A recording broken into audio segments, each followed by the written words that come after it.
je reconnais, un bonjour particulier à eux. Et puis, ma foi, nous sommes dans le cycle, le management par la confiance, et l'idée, c'est de faire converger les énergies, c'est-à-dire de créer une ambiance où chacun a envie de participer à la construction en commun de la performance de l'entreprise. Alors, on regarde les moyens de créer plus d'engagement, plus de coopération et même plus d'enthousiasme. Et aujourd'hui, nous focaliserons sur les rituels. Alors, il s'agit, comme je dirais avec d'autres outils, de faire la différence entre à la fin de la journée où la moitié des gens s'en vont en disant « Ouh là là, enfin la fin de la journée, c'était vraiment affreux » et ceux qui disent « Eh ben ma foi, j'étais au travail et c'était une bonne journée ». Vous m'avez déjà envoyé quelques questions, mais on va commencer par la météo, comme d'habitude.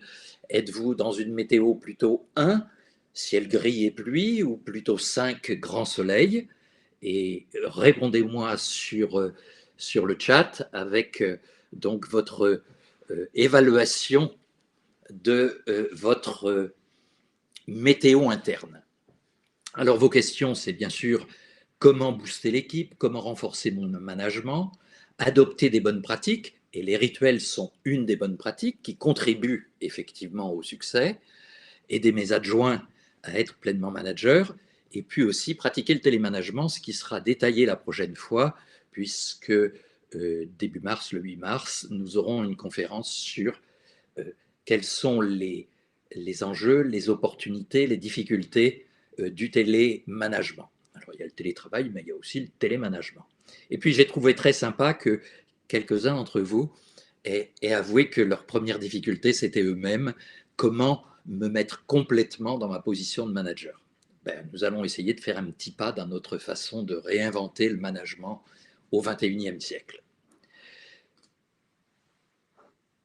Je vais d'abord, pour me présenter, raconter une histoire. C'était il y a quelques années, alors que la croissance du business était de 15% en Amérique du Nord. Danone m'a envoyé là-bas passer 3 ans parce que la qualité était une qualité extrêmement administrative, vraiment faite pour faire des dossiers, je dirais presque des dossiers juridiques au cas où. Et alors que la qualité n'existe que si elle est vraiment intégrée au management quotidien. Et l'équipe était répartie dans plusieurs villes aux 4 coins des États-Unis. Et donc, il fallait créer d'abord de la cohésion, même de la cohérence quelquefois. Et donc, j'ai commencé par un rituel systématique. Et compte tenu de la difficulté de la situation, c'était un rituel hebdomadaire. Chaque vendredi, j'avais 1 heure de bloqué avec chacun de mes adjoints directs. Alors, on avait un rituel qui ne durait pas 1 heure, souvent 20-25 minutes suffisait, mais au moins on savait qu'on avait du temps.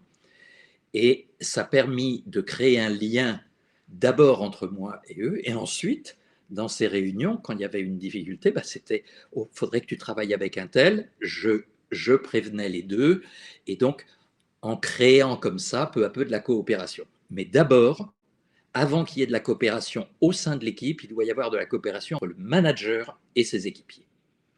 J'ai été, comme vous le voyez, directeur qualité totale d'une branche de Valeo, puis directeur industriel du groupe et directeur industriel de Danone, avec un point clé qui est que les usines, c'est l'usine qui est l'unité managériale. Donc, même si on a un grand groupe, chaque usine se manage comme une petite entreprise avec des liens qui sont vraiment à la fois techniques et humains, comme on le voit dans le diagramme que je vais vous présenter. Et puis, je suis consultant coach pour pouvoir accompagner les managers dans leur propre comportement de façon à ce que l'évolution de l'entreprise et l'évolution managériale soient vraiment l'une au service de l'autre et non pas trop séparées. Alors, aujourd'hui, on va donc regarder les rituels. D'abord, comment on peut regarder le lien managérial pour y mettre les rituels? Qu'est-ce qui fait la puissance des rituels? Et dans quelle situation, quel rituel? Alors, Et vous pouvez m'appeler durant les 2 semaines qui viennent, c'est-à-dire qu'à ce moment-là, en 30, 40 minutes, mais enfin, on aura des échanges qui seront infiniment plus concrets que mon speech à une diode verte allumée devant moi qui m'indique que la caméra fonctionne. Et s'il vous plaît, prenez rendez-vous, ce sera vraiment un enrichissement mutuel et ça me donnera l'occasion de remettre les mêmes concepts dans un contexte particulier, ce qui est quand même beaucoup plus sympa. Alors, oulala, 3, 5, 4, 5, 4. Ah, soleil voilé, sympa. Eh bien, écoutez, ce qu'il faut maintenant, c'est que dans 45 minutes, vous soyez tous en grand soleil. Dans mon schéma qui organise le management entre 3 pôles technique, relationnel et gestion, eh bien, écoutez, les rituels, c'est vraiment le lien du manager avec tous les modes de fonctionnement qu'il a à faire. Je vous propose de partir avec ça. Alors évidemment, comme à chaque fois, les rituels ne sont pas la réponse. Il n'y a pas de méthode magique. C'est une partie de la réponse et c'est une façon de structurer, en particulier au démarrage d'une évolution managériale, une façon de structurer les choses tout à fait intéressante. Je disais donc, le lien managérial, eh ben, pour moi, après 40 ans et plus d'expérience managériale, où je me suis passionné pour ça, et où je me passionne encore, le lien managérial, je le présente comme étant triple. D'abord, il y a un lien entre les personnes, et ça, l'outil, c'est une forme pour le développer, c'est une forme de convivialité, en tout cas de respect et de convivialité, simplicité, et la preuve que c'est important, c'est que si un matin, le chef, le patron passe, traverse, que ce soit des bureaux, des ateliers ou simplement dans le couloir, et qu'il est un peu dans ses pensées, derrière lui, on va dire, on sait qu'est-ce qui se passe aujourd'hui, il dit même pas bonjour. C'est bien dire que le premier lien qu'on attend entre des personnes, ben c'est un lien entre personnes. Le deuxième lien du manager avec son équipe ou ses équipiers, attendez, j'ai toujours un... Ah oui, c'est pas comme sur mon ordinateur, c'est de regarder les résultats. Le manager est responsable du résultat collectif. Donc, il doit bien connaître ce qui se passe, quels sont les résultats, et c'est vraiment une fonction de contrôle. Cette fonction de contrôle peut être un peu un piège parce qu'elle a vite fait de rappeler le command and control taylorien, et ce contrôle n'est reçu positivement que s'il est totalement lié à la troisième dimension du lien managérial, qui est le lien professionnel. Celui qui s'intéresse au processus, celui qui s'intéresse aux compétences, celui qui s'intéresse aux motivations de chaque personne et de l'équipe collectivement pour arriver au résultat. Et ça, c'est toujours un point où que vous soyez, il y a toujours des marges de progrès tout à fait intéressantes qui vont donner des résultats concrets. Et le rituel, bah, c'est l'occasion de, je dirais, mettre en scène, le mot est un peu fort, mais de donner un éclairage au lien managérial et à ces 3 dimensions de façon systématisée. Alors, c'est évident, et souvent pour le manager, ça va de soi que le lien managérial est là, mais il suffit d'entendre, après un passage dans les bureaux, un passage dans l'usine, etc., et les gens qui disent, bon, il n'a rien dit, c'est que ça doit lui aller. Ben, enfin, c'est quand même pas un lien extrêmement puissant. Il n'a rien dit, ça doit lui aller. Et donc, les enquêtes disent que les managers attendent, dans une large proportion de 2/3, une amélioration du lien managérial. Lorsque on fait quelque chose, par exemple, on met en place un nouveau rituel qui est reçu très positivement. Et là, il y a deux membres de l'équipe, Joseph qui a 20 ans de maison et Benjamin qui a 6 mois, qui se retrouve devant la machine à café et il y a Benjamin qui dit « Tiens, t'as vu, ça c'est super. Oh là là, mon petit gars, t'énerve pas. Voyons voir ce que ça donne. » C'est-à-dire que le lien managérial, même lorsqu'il apparaît vivant, il a souvent matière à amélioration. D'ailleurs, j'ai une règle très simple qui, quelquefois est caricaturale, mais quelquefois est en dessous de la vérité. Je dis la solidité, la sincérité, l'efficience du lien managérial est à peu près la moitié de ce qu'estime le manager. Et il suffit d'aller interviewer les managers. Alors, quand je suis en entreprise comme tiers neutre, c'est plus facile pour le savoir. Bien évidemment, cette façon de faire, c'est personne à personne. Je préfère personne à personne que face à face, et pourquoi pas pour se battre, mais et puis collectif. Et on va voir qu'à chaque fois, ce qu'on travaille, c'est le relationnel. Évidemment, vous pouvez avoir vous-même, avec vous-même, des rituels. Le matin, en arrivant à mon bureau, je commence par, etc. On n'en parlera pas. C'est vraiment encore que c'est un rituel relationnel entre vous-même, la personne qui arrive, et le professionnel qui se met en route. Mais on ne va pas rentrer dans ce genre de discussion qui pourrait être tout à fait intéressante.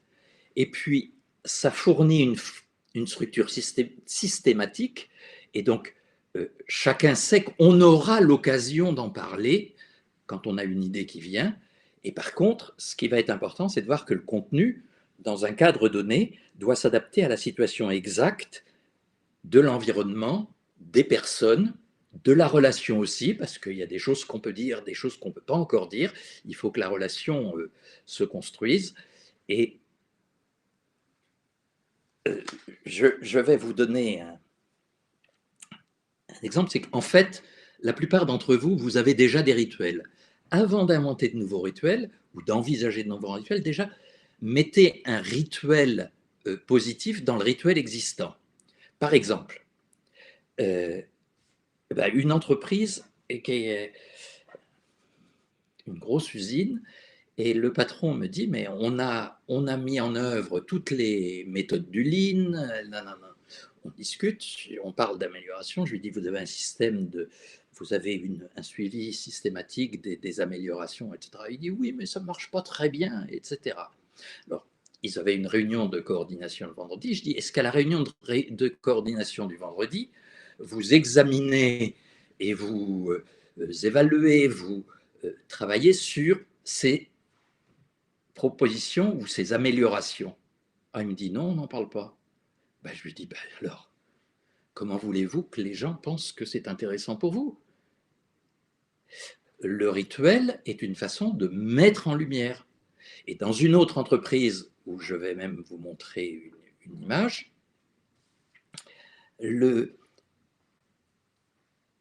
on verra le comment. Là, il s'agit d'un groupe, c'est en Angleterre, peu importe, mais de trois usines avec un comité industriel mensuel. Le comité industriel mensuel commence par chacun des membres du comité présente 1 minute, un slide, ce qu'on appelait les golden nuggets, c'est-à-dire l'amélioration du mois écoulé, qui est particulièrement remarquable. Alors j'ai enlevé le nom du site et le logo, mais tout de suite, ça change l'ambiance de la réunion. On sait bien qu'on va parler des choses difficiles, on sait bien qu'on va parler des problèmes à résoudre, mais commencer par ça, eh ben, ça donne tout de suite une autre couleur à la réunion. Allez, à votre chat, je vous pose 3 questions avant d'aller plus loin et de regarder la puissance des rituels. Est-ce que vous avez un personne-à-personne systématique avec chacun de vos N-1? Est-ce que dans ce personne-à-personne, il y a un ordre du jour préétabli sur les points clés, ça n'empêche pas d'avoir une zone libre, et qui intègre le plan de développement personnel? Allez, vous répondez avec des oui et non, O et N, juste ah. Super, les premières réponses, oui, oui, oui, non, non, non. Bon.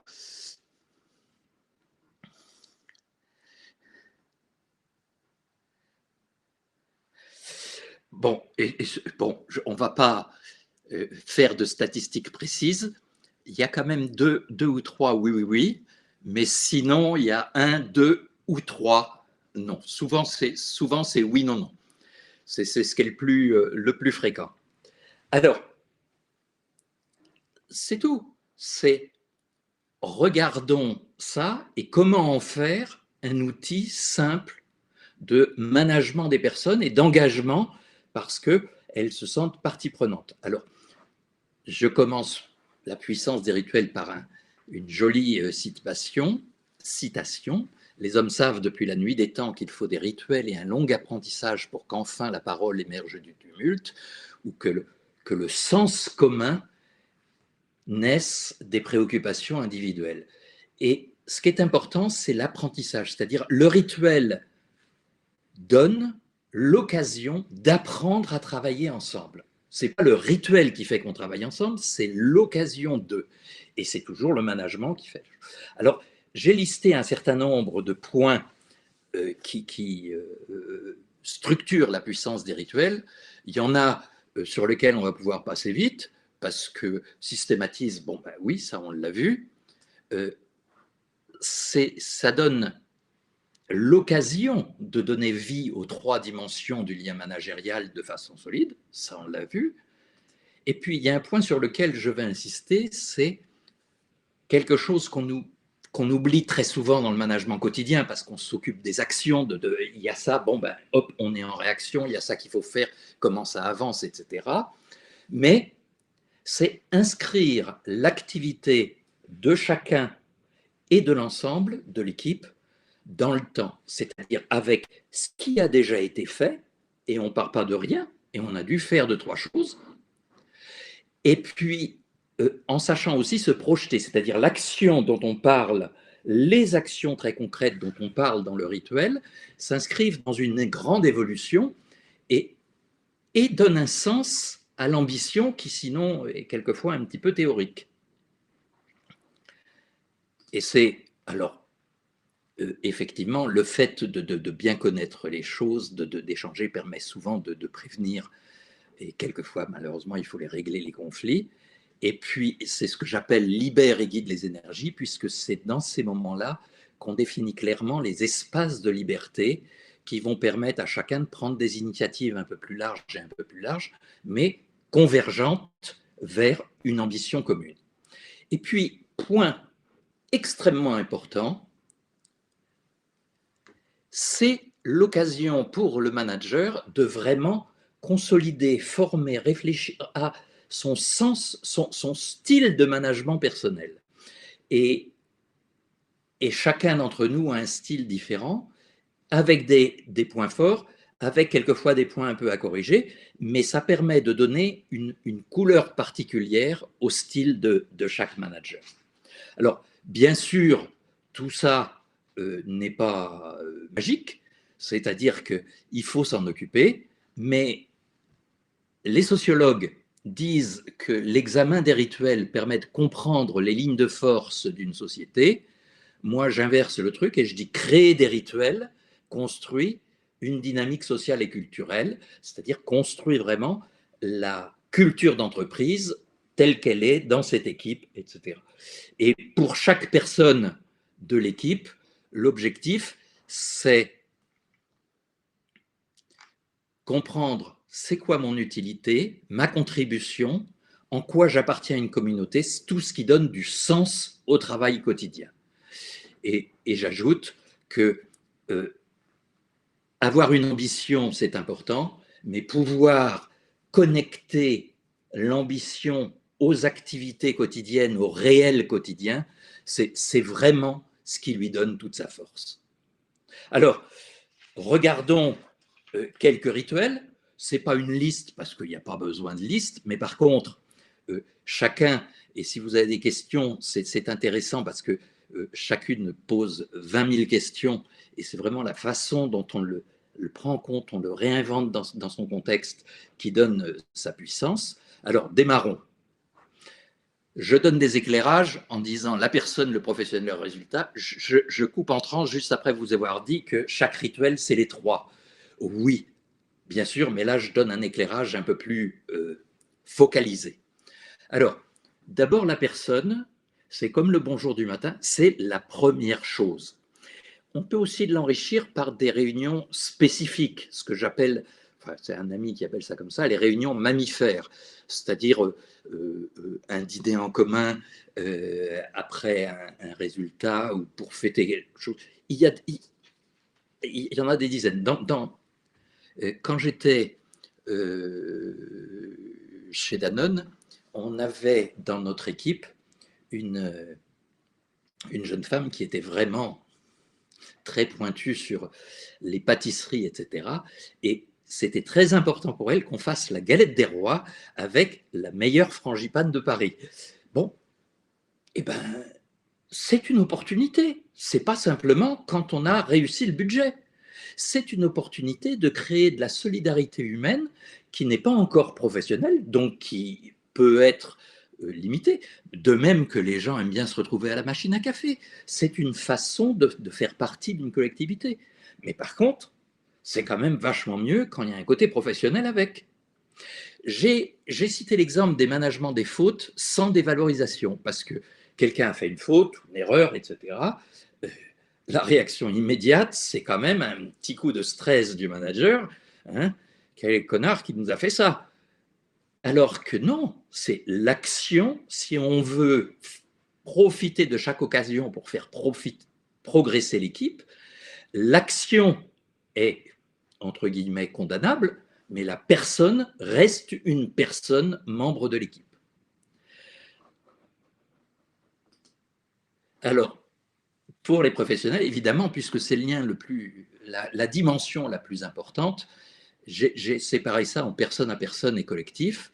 Alors, avoir d'abord un lien, un rituel systématique, ce que j'appelle, c'est construire une relation du manager-mentor, le manager qui devient un guide, et ça, c'est un pouvoir d'influence infiniment plus puissant que le pouvoir hiérarchique tout cru, que de toute façon, les gens savent bien qu'il est là. Hein. Comment je valorise les succès? Comment j'utilise les erreurs pour en faire un levier de progrès? Et comment je sanctionne, je recadre les fautes de façon à ce que les règles du jeu collectives soient vraiment des règles du jeu. Hein, c'est comme en sport, le hors-jeu, il est sanctionné. Et ben, dans l'entreprise, si le hors-jeu n'est pas sanctionné, ben, on sait bien que le manager, il laisse passer des choses et que donc, c'est pas tellement la peine d'y faire attention. Et puis en collectif, des réunions systématiques, comme la réunion de coordination, qui est une opportunité de faire converger, rappeler toujours cette vision reliée au quotidien, et puis les méthodes de travail, avec en particulier un point que j'avais exposé ici la dernière fois, qui est à la fin d'une réunion, avoir un temps d'examen ensemble de la réunion. Ce que Claude, qui est ici, avait fait à la fin d'une réunion en disant, Christian, toi qui es nouveau dans la réunion, qu'est-ce que tu as comme suggestion pour faire un pas de plus? Et je connais une entreprise, c'est la filiale d'un grand groupe français de services qui est à plusieurs heures d'avion de Paris. Et la DG de cette filiale, on a installé dans son CODIR le fait que le vendredi, donc à la fin de la réunion, on a un quart d'heure, 10 minutes, simplement pour regarder notre façon de travailler ensemble et comment on peut l'améliorer. Ce qui va bien, ce qui va moins bien, ce qui a progressé, ce qui n'a pas progressé. Il a fallu 2 mois, c'est-à-dire une dizaine de réunions pour que ce soit vraiment opérationnel. Au début, les gens sont quand même un petit peu, comment dirions-nous, prudents dans leurs expressions, ce qui fait que c'est pas aussi efficace que ça pourrait l'être, mais c'est tout, ça vient avec le temps. Et 2 ans après, Louise me disait, c'est vraiment ce qui nous a fait le plus progresser. Maintenant, chaque membre du comité de direction, en plus dans son département, a essaimé ça, c'est vraiment ça qui nous a fait le plus progresser. La capacité qu'a un groupe à regarder ses modes de fonctionnement, à les critiquer au sens le plus positif et complet du terme, et et à le faire progresser en permanence, c'est un levier de cohésion extraordinaire. Alors, résultat, pardon, je fais comme avec mon... Il faut que j'aille cliquer là-dessus. Alors, les résultats,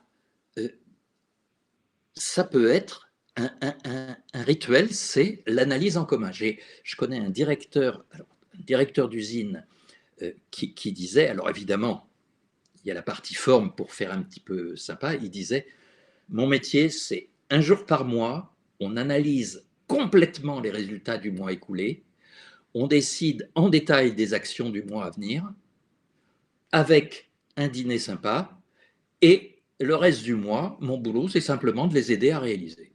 Alors évidemment, ça simplifie les choses, mais ça montre bien comment le rituel s'intègre dans le temps. Et puis, se retrouver, comme je l'ai fait en septembre, pour dire où avons-nous avancé sur notre ambition commune, comment on la projette l'an prochain, etc. Là aussi, il y a des rituels collectifs qui partent du résultat pour construire l'action, dans lequel il va bien sûr y avoir des choses de développement des personnes, des actions de développement. C'est absolument formidable. Et puis, un dernier point, c'est il n'y a pas de miracle, c'est pas en disant j'ai mis en place des rituels que tout change, c'est-à-dire commencer peu, mais en faisant très attention à ce qu'il soit bien dans les 3 dimensions, qu'il y ait cette dimension de personne, c'est on se retrouve, il y a quelque chose, ou si c'est en face à face, faire attention, je ne reçois pas quelqu'un sur un tabouret devant mon bureau avec moi dans un fauteuil derrière et en disant bon, on va parler d'égal à égal, ça n'a pas de sens. Et il ne s'agit pas d'ailleurs de parler tout à fait d'égal à égal, mais de réduire la distance managériale en éclairant fortement le côté coopération, développement.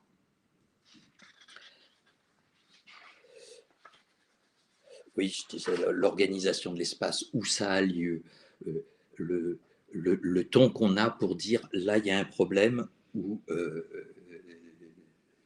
faire comprendre directement à l'autre t'as fait une connerie. Non, les mots choisis, l'endroit, la façon dont ça se passe ont énormément d'influence. Et donc, voilà. Connaissez, j'utilise parfois ce motto, toujours positif, jamais naïf. Il ne faut pas croire que l'entreprise va devenir un champ de bisounours, comme on dit, c'est-à-dire on veut que les gens coopèrent ensemble, on veut qu'on ait un objectif commun, qu'il y ait de l'engagement, de la satisfaction de sa vie professionnelle, mais le mot bonheur au travail me paraît quand même quelquefois un peu difficile. Et donc, l'entreprise reste un milieu instable, c'est-à-dire qu'une coopération qui s'est bien passée, le lendemain, il y a autre chose qui est arrivé, il y a un problème, il y a une panne sur une machine, il y a quelqu'un qui est en train de courir, il y a le logiciel qui est en rade et on doit rendre les résultats au siège avant ce soir. Enfin, il y a toutes sortes de choses qui font que, en rencontrant des difficultés, ça peut créer des tensions, chacun y rencontre aussi ses propres limites, et rien que ça, c'est quelquefois un peu frustrant. Et donc, la façon de faire, le choix des rituels, l'organisation, la réinvention du rituel dans un contexte particulier, c'est vraiment le point clé du succès. Alors par contre, le rituel offre ce que j'appelle un cadre protégé, c'est-à-dire qu'on soit en personne to personne ou en comité de direction, par exemple, on est dans un environnement qui est fermé et qui est quand même beaucoup plus, je dirais, propice à prendre un peu de risque, à changer un peu son style, que dans le couloir comme ça, au hasard.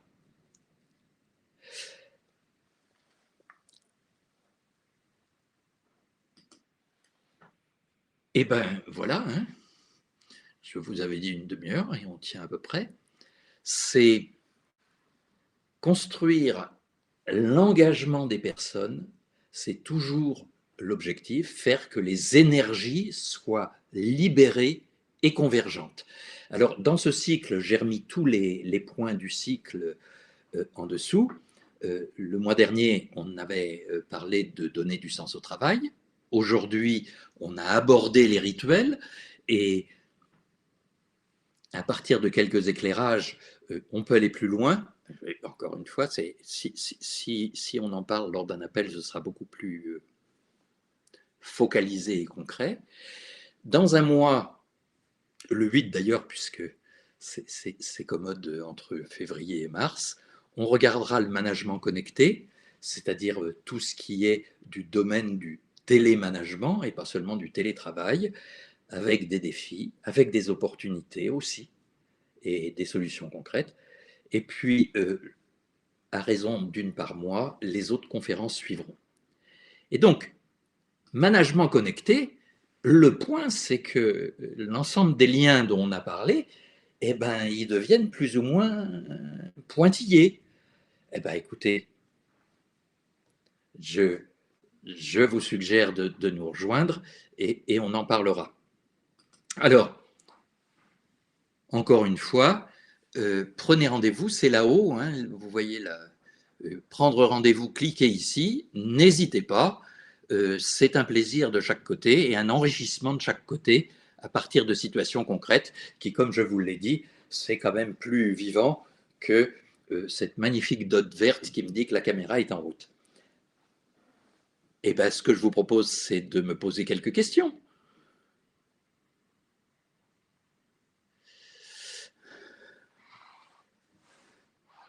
Alors,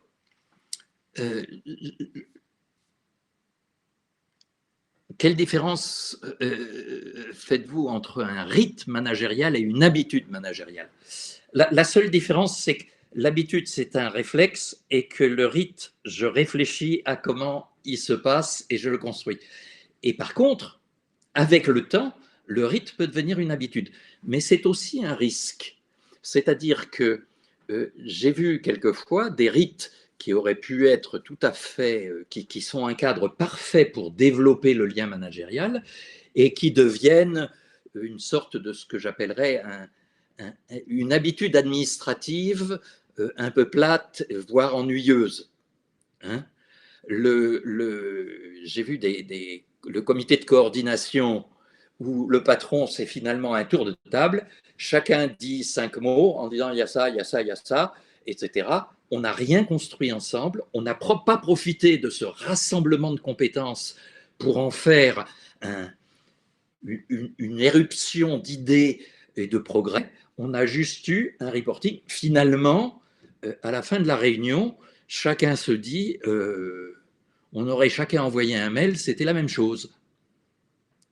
Donc, c'est ça que je vois la différence entre, à partir de cette question, ce que je veux développer, c'est le rite est quelque chose que l'on construit, que l'on décide. On voit, on va faire ci, on va faire ça. Et donc, merci pour cette question, ça permet d'insister sur ce point.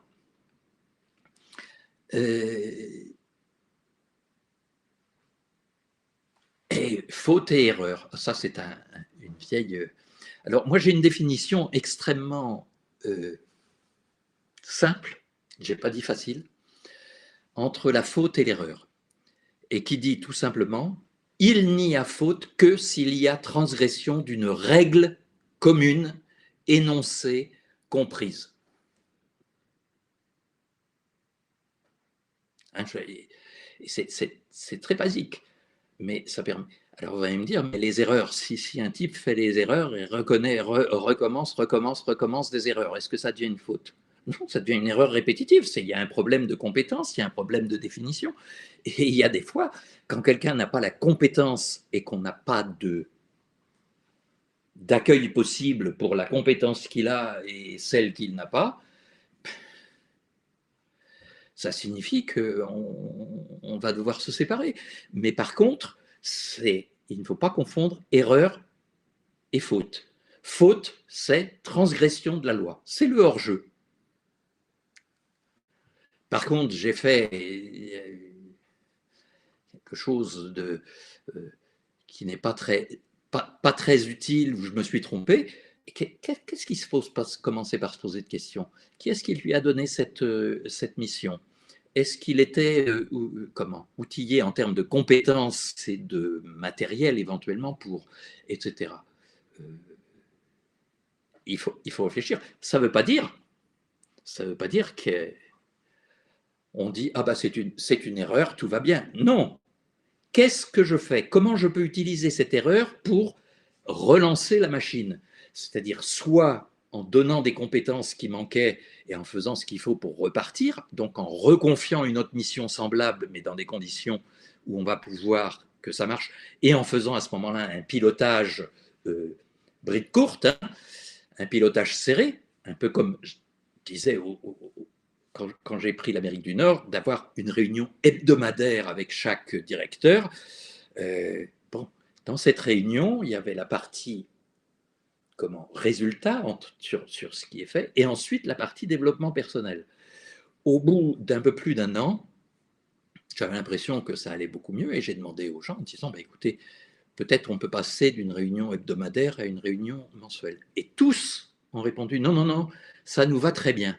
C'est bien dire qu'il y a un enrichissement, et ça ne veut pas dire qu'il n'y avait pas d'erreur à régler.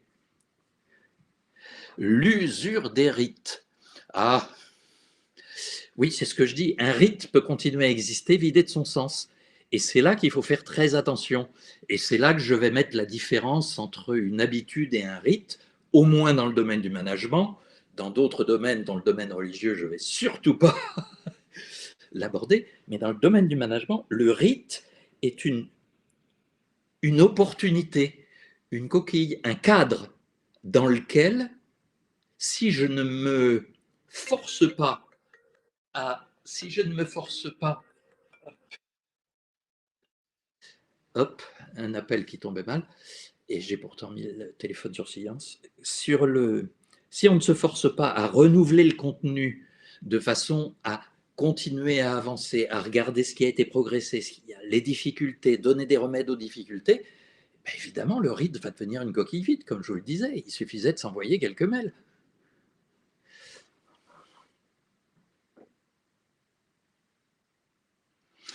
Comment initier l'application de tous ces rites lors d'une prise de poste? Oh là, je crois avoir écrit un endroit peu, mais bien,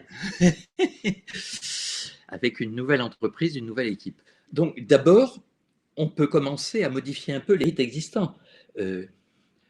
Si, lorsque vous arrivez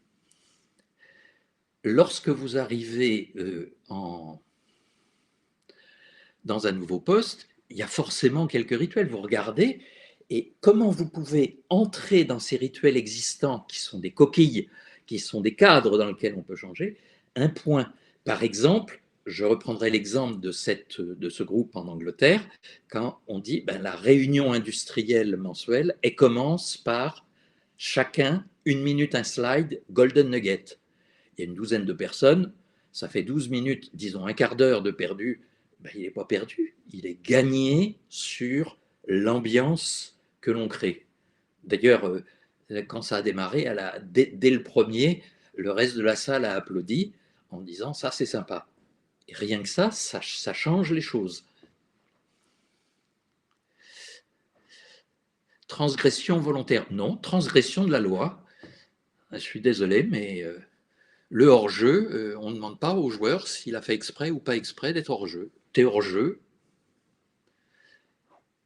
Alors évidemment, s'il y a évidence que c'est volontaire, on rentre à la limite du sabotage. Les sanctions ne seront pas les mêmes que si on est convaincu que c'était juste une négligence. Mais il y a eu faute. Je n'ai pas parlé du niveau de culpabilité derrière responsabilité. Alors, en gestion de crise, les rituels, il y a déjà quelque chose qui change, c'est la fréquence. On est en crise, c'est la fréquence. Quand j'étais, je vais dire ça, alors vous allez me dire, c'est pas un rituel, c'est vraiment le moment de crise. Mais quand j'étais en charge de la qualité Amérique du Nord de Danone, avec mon patron, le DG Amérique du Nord, on avait une réunion mensuelle qui, à ce niveau-là, était suffisant. De temps en temps, il y a eu des crises. Ben dans ce cas-là, on se voit éventuellement tous les jours, voire 2 fois par jour. Mais on garde la même logique de quel est le problème, etc. Évidemment, il y a des choses qui sont simplifiées. Hein, c'est-à-dire, on ne va pas dire, ben, on commence par regarder ce qui s'est amélioré. Non, on n'a que ce sujet-là. Mais s'il y a crise, c'est d'abord le temps qui devient le facteur numéro un à gérer. Et puis, suivant le contexte, effectivement, on va faire attention à adapter les dimensions de contrôle professionnel, voire humaine, relationnelle entre personnes, parce que, mais c'est vraiment dans ce sens. Alors, il y a une question auquel, excusez-moi, vous voyez, sur les startups. Alors, je vais vous parler d'une startup avec qui je travaille. Ils arrivent maintenant, ils sont en croissance forte, et ils sont aujourd'hui entre 30 et 40 personnes. Et justement, le patron me pose la question sous la forme en disant, jusqu'à présent, tout se faisait en quelque sorte par capillarité, et on arrive à une taille où on sent bien que ça marche moins bien et que ça ne peut pas marcher plus loin, quoi, avec cette croissance qui continue. Comment est-ce qu'on peut faire pour garder la fluidité, garder la simplicité, tout en mettant en place des structures? Ben, les structures, on commence par quelques rituels bien choisis qui font que on n'arrive pas en disant on va maintenant mettre un chef d'équipe au-dessus, etc.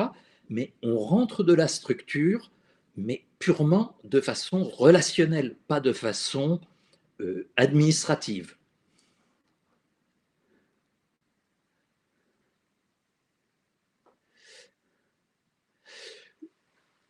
Je dois vous quitter.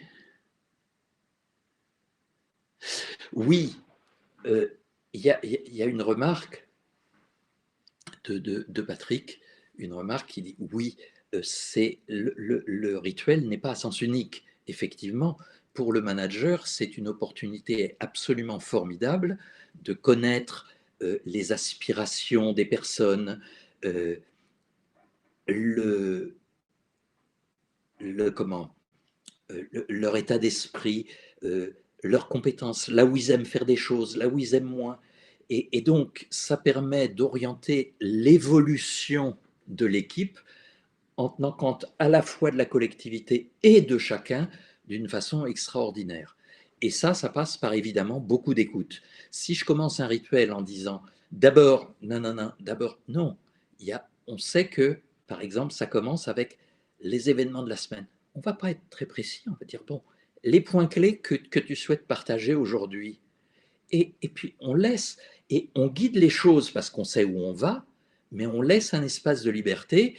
Et les questions fermées, alors si, bien sûr, il y a toujours quelques questions, mais là, il y avait eu une réclamation client ou pas, etc. Donc, c'est important, cette attitude d'écoute et de bien comprendre que c'est un enrichissement du manager par la connaissance de ce qu'il doit manager, autant qu'une orientation de l'action et d'engagement des managers. Et puis, il y a quelque chose sur les erreurs. Oui, le droit à l'erreur est quelque chose d'essentiel. Et si l'erreur est considérée a priori, c'est ce que j'appelle bienvenue aux erreurs, bienvenue aux problèmes, bienvenue aux erreurs. C'est si l'erreur est considérée a priori comme une opportunité de progrès, c'est bien. Alors, il ne faut pas tomber non plus dans dans le travers qu'on trouve souvent aux États-Unis, qui est de transformer de remplacer le mot problème par le mot opportunité, sans rien changer à côté dans la réaction des personnes. Mais par contre, si intrinsèquement, moi, manager, dans ma tête, quand il y a une erreur, je dis ah, d'abord, zut, bon, bref, il y a un certain nombre de choses, et que je sais aussitôt me dire bon, Retournons les choses, c'est en quoi j'en fais une opportunité de progrès. Et ça, effectivement, les entreprises apprenantes sont, c'est un des leviers des entreprises apprenantes, c'est de savoir considérer les erreurs comme des opportunités de progrès.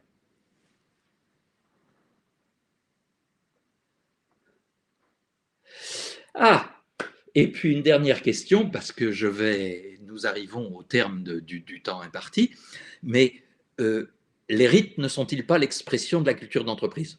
Oui, quand j'arrive, c'est vrai. Et ce que j'en fais, c'est moi. C'est-à-dire que oui, à tout moment, les rites sont l'expression de la culture d'entreprise. Et donc, si j'agis sur les rites, j'agis sur la culture d'entreprise. Par exemple, à travers ce management des erreurs, si j'attends le lendemain pour ne pas avoir la première réaction qui va être un peu épidermique et que je dis, bon, là, il y a eu ça, j'énonce les faits, dire, moi, c'est quelque chose qui m'embête parce que ça... Qu'est-ce qu'on fait à partir de ça?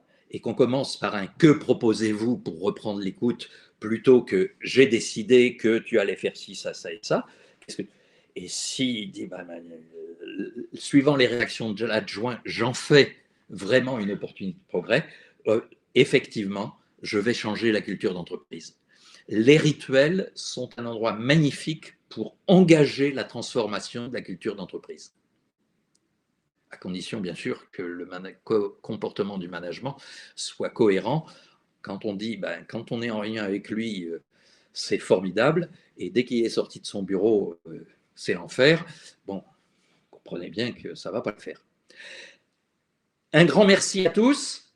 Si vous voulez bien mettre un petit mot un peu plus que simplement merci, c'est-à-dire vraiment mettre une petite phrase, c'est mon processus d'amélioration à moi et je vous en serai très reconnaissant. Au revoir à tous.